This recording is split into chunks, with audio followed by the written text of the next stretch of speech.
All right. Hey there, everyone. It's David with your weekly Mouthful of David video. But what's this? I seem to have a guest this week. Let's see who it is. Oh shit, it's Cameron.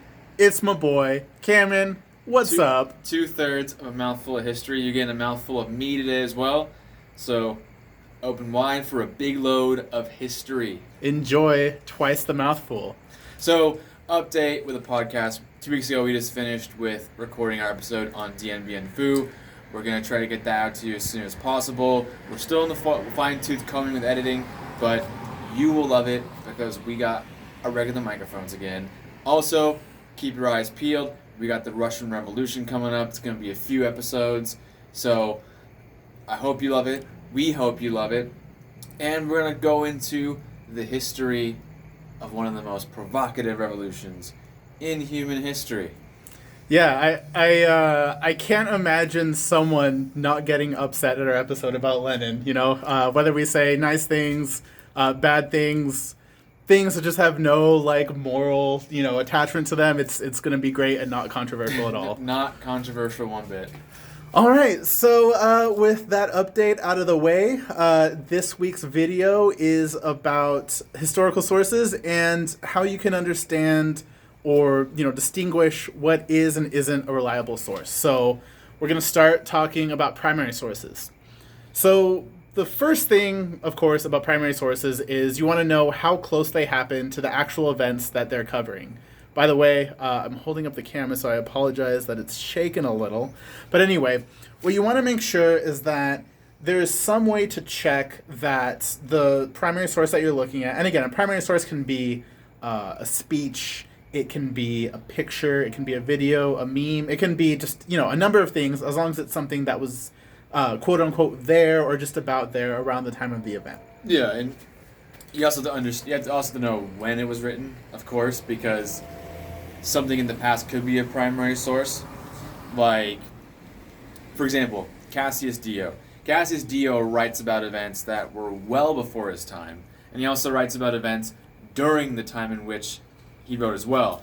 So you have to analyze when it was written, what proximity it was to the event, and you also got to check biases as well, because unfortunately history is written by the winners. So there's not a whole lot of primary sources from those who were oppressed, those who lost, and we have to check the biases. We have to check, is it wildly exaggerated? Is it a hierarchy of the powers in which helped them, which funded their work? Hey Cameron, what's a hagiography? Well, a hagiography is just like an praising of someone or something. So I can write a hagiography about, what is off the top of my head? I can make a hagiography about Doritos. That's one thing you can talk about. Like for example, if I go into I can make a hagiography about Alexander the Great, or I can make a hagiography about W.E.B. Du Bois. I would read a hagiography about him. I would read what I wrote about that. So when we're talking about primary sources, we're talking about we need to make sure the accuracy of the sources, the biases of the sources, and we also have to cross-examine primary sources as well. Yeah, and to talk about that real quick, what that means is, say you have 5 primary sources that you can reasonably determine are definitely credible, right? Then you find a 6th primary source, but you're not sure if it was actually written during the time that it claims to be written, right? And so let's say you find something, right, about the end of World War II, but it doesn't match up with every other bit of information we have about World War II. For example, something really obvious. Let's say it says that World War II didn't even end until 1946, and it talks about the end of World War II in 1946. Vast mountains of evidence exist showing that World War II ended in 1945, not 1946. So at that point, you can probably throw it out. But before we get too much further, it should be said, going back to the idea that history is written by the winners that, and this goes back to just the fact that biases exist in sources as well, just in general.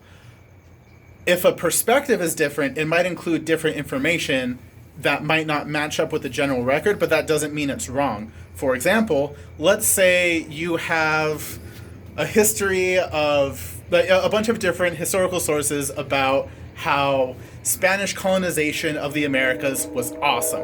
And all of these sources are, of course, written by the Spanish. But eventually, you find a primary source that was written by one of the few, indigenous folks who learned to read and write back then, and it talks about how much the Spanish sucked. Even though it contradicts what's in the established canon, if you can reasonably determine that it is from the time period it's from, you wouldn't reject it just because it disagrees with the established narrative. You just want to do your homework to make sure that that source is actually legitimate. Because at the end of the day, what we have with primary sources, that's really all we got. So we have to work with what we have. And also a big thing, a primary source could be a primary source if a person was in the event in which it happened, but it was written like decades later. Yeah, that's so right. That's so you also as long as there's some proximity to the actual thing that's being described or the actual event that's being described. Yeah, and also it could be revisioned. Primary sources can be very revisioned, like autobiographies. I can name one, Churchill. He liked to put himself in a good light, but clearly, he had some messed up things he did. Indeed. I mean, yeah, he did help the British in World War II, but let's not forget about the Gallipoli campaign or the Bengali famine. So he just didn't want to talk about that. Boy, right. He wanted to just put himself in a good light. Self-biography. So Cameron, what sources can you study other than primary sources? You also study secondary sources. So secondary sources usually critique, give commentary, or you can synthesize primary sources. So these could be peer-reviewed articles. They could be paintings, could be movies, could be murals, could be sidewalk chalk, just to name a few. And also books that, synthesize primary sources. So generally, like, to find a good secondary source, in terms of articles, they're peer-reviewed. They have a lot of evidence to back up their claims, and they've been rolled over with a fine-tooth comb. It's not like some, Alex Jones sort of thing on history, but also they're also on good databases. So, for example, JSTOR, EBSCOhost, big History Foundation websites that, really do their homework on these secondary sources. And ultimately, say for all you actual historians who watch us, to have a good paper, you need a good balance of both primary and secondary sources with it. But ultimately, if your paper is full of secondary sources, it's going to be bad. Your argument needs to be backed up by your primary source data, and it ultimately, you need to write a good paper. You need a balance, to